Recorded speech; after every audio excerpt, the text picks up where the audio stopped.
A marathon is a 26-mile race. Can you imagine running a marathon in hiking boots?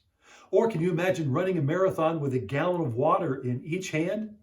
The best way to run a marathon is to get rid of anything that you don't need, anything that weighs you down. Welcome to the 2020 New Testament Challenge. The sports company Nike was originally known as Blue Ribbon Sports.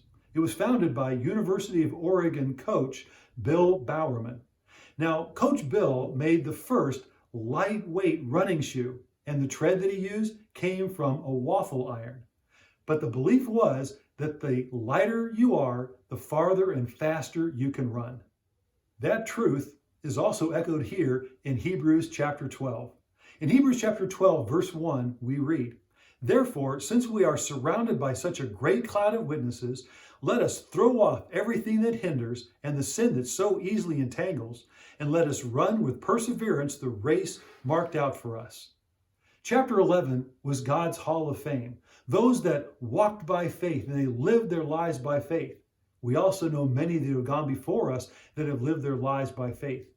You and I are surrounded by a great cloud of witnesses, those that have shown us the way, how to live by faith. They finished their race and they have crossed the finish line. They have been faithful.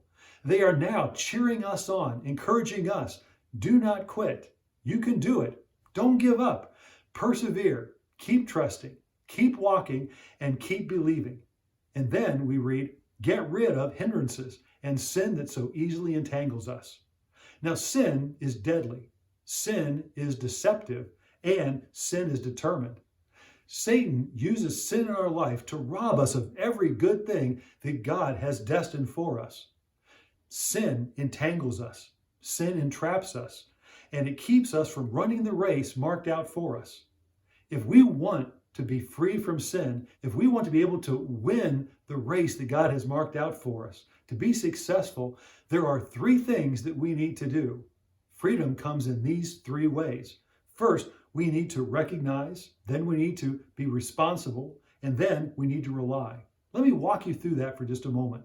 Freedom comes from recognizing that sin is sin.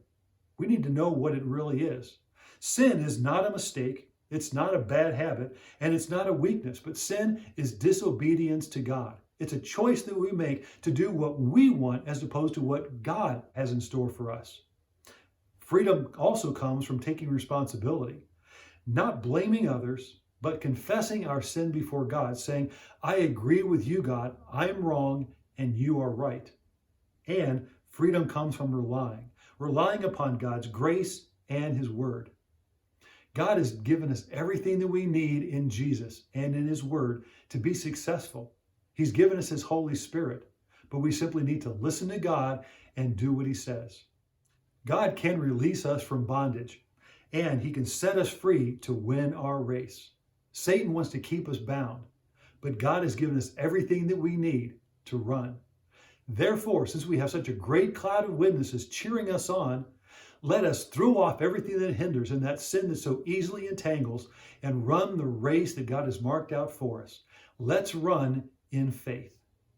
God is on your side, and he is cheering you on today. Thank you for joining the 2020 New Testament Challenge.